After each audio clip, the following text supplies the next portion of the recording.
All right, everybody, we are back. As you know, I already did my full card predictions and breakdown for UFC Denver, but there were a couple changed fights. There were a few added fights as well, and we weren't able to talk about those, so I am going to give you my predictions for the 3 fights that we did not talk about on the original podcast.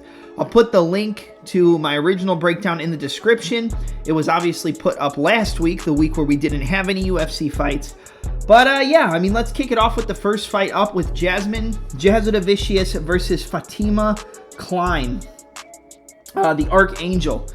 Honestly, going into this fight without tape, I thought that Jasudavicius was a good play at plus money. She is relentless with her forward pressure. She has good cardio. She puts her combinations together. And even if she gets tagged, she doesn't really slow down.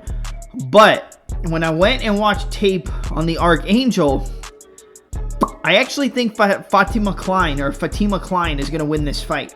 Obviously, UFC level experience matters, so you have to take that into consideration, and that was part of the reason why I liked Jasudavicius, especially at plus money.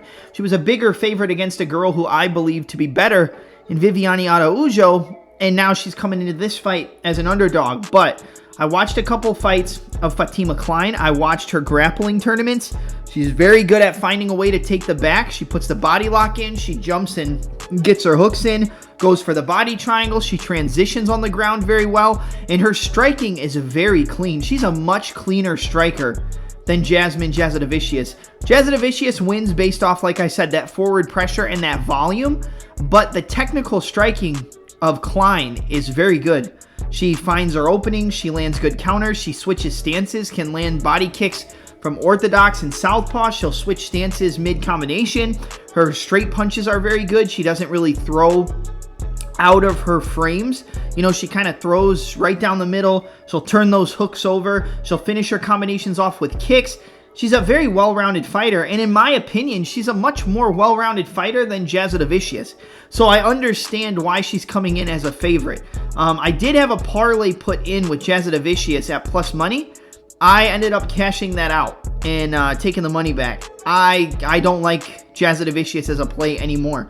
I didn't play Klein, but I think Fatima Klein is the real deal.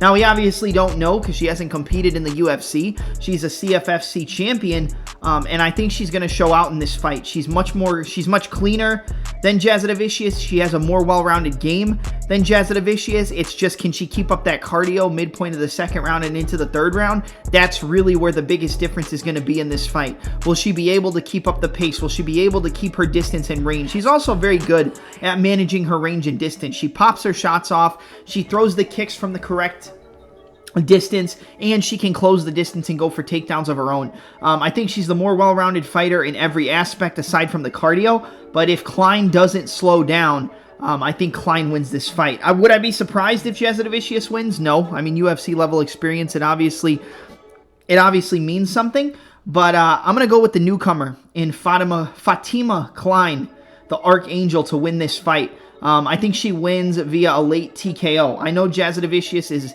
very, very tough. She doesn't get finished, but I think this girl, based on what I've seen, I watched about 3 or 4 fights of hers on tape before I did this breakdown, and I like Klein to find a finish. I think Fatima Klein wins this fight, second round TKO, late second round TKO with ground and pound, and I'm going to go with the UFC newcomer. She's a favorite. I don't love the bet, but I think Klein's going to showcase some very good skills. I love Jasudavicius as well. I mean, she's a dog. She doesn't quit. And the later this fight goes, it is going to play into her cardio and play into the cardio dynamic.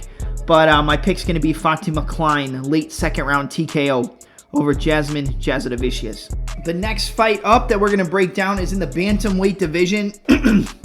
Another late addition to the card, but a very solid matchup between Montel Quick Jackson taking on Damon the Monster Blackshear. I believe that's his nickname. Am I getting it wrong? Let's see.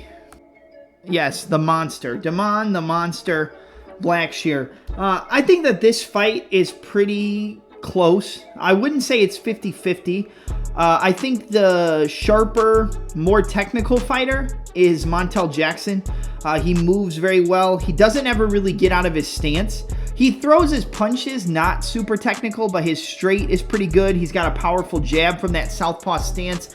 He'll move forward very well. He's very compact in the way that he moves. He's very, elbows in, stance isn't too wide. He moves kind of how you'd want to move when it comes to footwork. Left, right, in and out. Pops the jab, pops the left cross. When he puts his combinations together, that's where the technical deficiencies come out. I think you see him getting progressively more sloppy when he throws 3, 4, 3 and 4 punch combinations. Like 2 punches, he looks okay. But when he starts to add on to it, he looks a little bit out of sorts. I think the fighter who's the better combination striker is Damon Blackshear. Montel Jackson has good takedown defense. He has good offensive wrestling.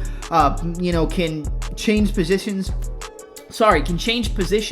up against the cage, reverse position, go to the over-unders, go for takedowns of his own, but he mainly wants to stay on the feet. I mean, against Hani Yahya, you could see that KO coming from a mile away.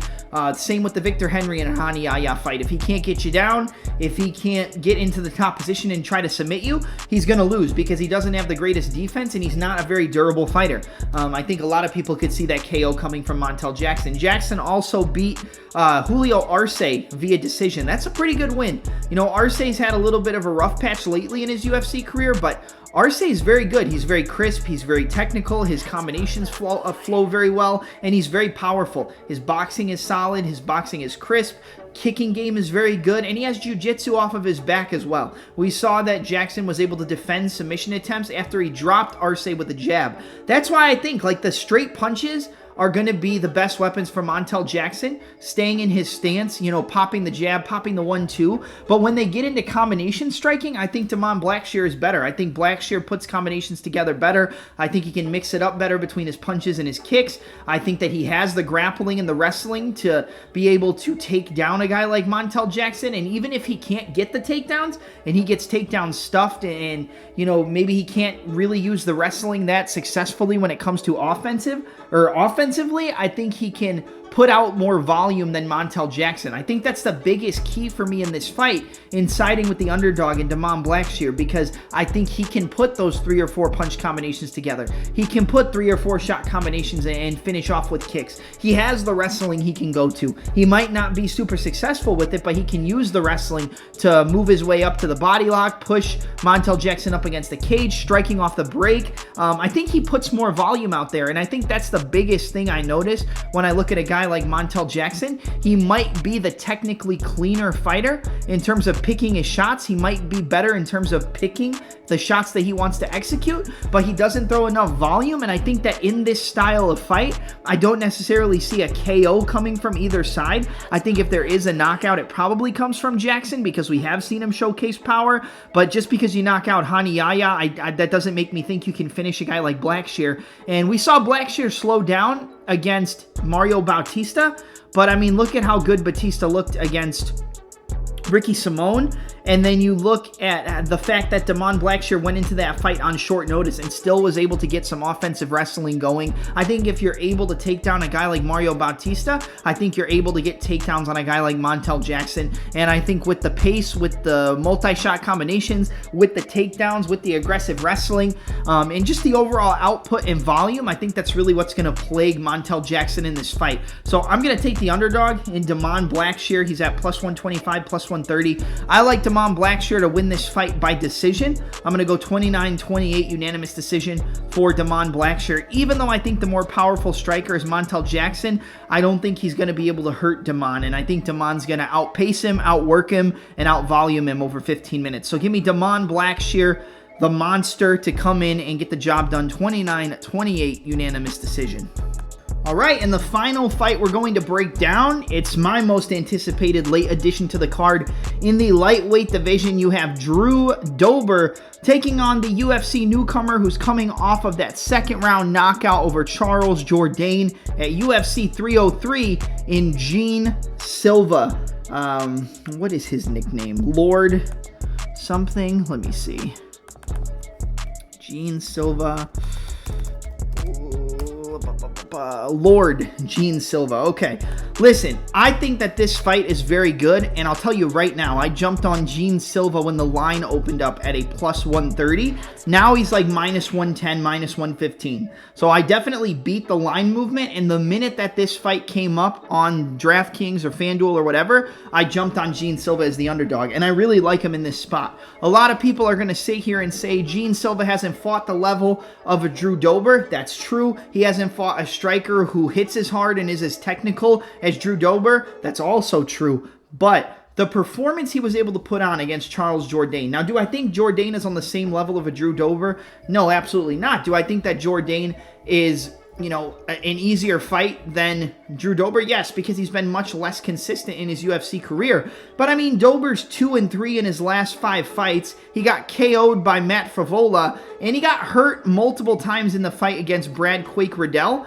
He got hurt against Bobby Green multiple times, but was able to find the KO. Gene Silva, formerly a featherweight at 145, jumping in at 155 on short notice. I think a lot of people are forgetting this is at 155. Gene Silva isn't going to be, you know, he's not going to have that size advantage and be able to bully Drew Dober, but Drew Dober is not the most durable guy. Like historically, he's never been the most durable guy. Even in fights that he wins, he's been hit multiple times. He can slip off the center and counter with the straight left. He throws a good hook cross, good straight left to the body that can hurt his opponents. You know, I like Drew Dober. I'm a big fan of Drew Dober, but I think Gene Silva, I honestly think this is a good fight for Gene Silva. I think Silva's on the up and up. I think Drew Dober is kind of on the decline, at least in terms of his UFC career.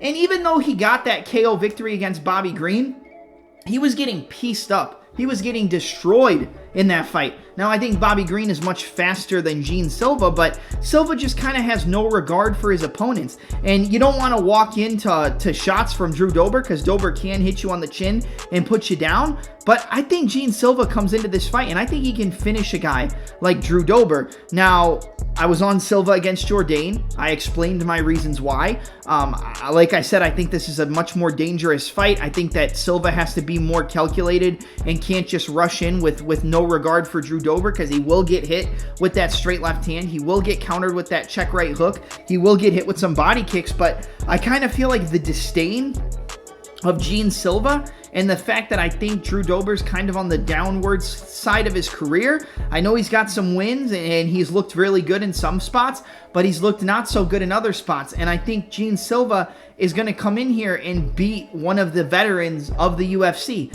Is it a huge win if he beats Dober? Yes. Am I a fan of Dober? Yeah, absolutely. But I think the forward pressure, the physicality, the fact that he knocked out Jourdain with one shot, that's extremely impressive. I mean, Jourdain's been wobbled and hurt in a couple fights, but he's never been finished in his UFC career, and he got put down with one shot. If Matt Favola knocked out Drew Dober with technically one shot as well, I think Gene Silva can do the same thing. Walk forward, find those elbows, you know, find shots up the middle, knees to the body, elbows over the top, uppercuts. I think he can hurt Drew Dober, because even in fights where Dober hasn't been finished, he's been hurt, he's been rocked, he's been wobbled, he's been pushed back, he's been bloody, he's been cut. And yes, this is a big step up, and this is a big ask of Gene Silva. But I think Lord Silva gets the job done here. I'm going to pick the underdog. He's not technically an underdog anymore. It was much better to jump on the line early. But I like Gene Silva here. I'm going Gene Silva first round TKO. I think he finishes Drew Dober early. It could be second round, and I think the later the fight goes, it plays into the factor of Dober, but Silva is so calm in there, and even if he gets into a brawl, he can still stay calm and find his openings. You don't want to be too calm against a guy with the power of Dober, but I think Silva can match that power, and I think that his forward pressure and his ability to kind of just walk through things is going to get to a guy like Drew Dober. The calm demeanor, I think it all stacks up on the side of the newcomer. And this is not a fight I was expecting, but even on short notice, it's up a weight class. He usually fights at 45, man. I'm not super sure why too many people are so worried about the weight cut. Like, he's not cutting as much as he was for 303. I'm sure he's still going to have to cut weight, but I don't really think it's going to play into the factor of how the fight plays out that much. And I'm going with Gene Silva. First round TKO. I think this style isn't a great style for Dober. I definitely think Dober can get a knockout. I know Dober's fought better competition, and it's definitely been a good narrative lately in the UFC with these newcomers, these Contender Series guys. The competition level of these veterans is what's beating them. But I think Gene Silva's different, man. I'm going Gene Silva. I'm going with Lord Gene Silva to get the job done via first-round TKO against Drew Dober. I think he's going to make a big statement here, and I like what I've seen from Silva thus far.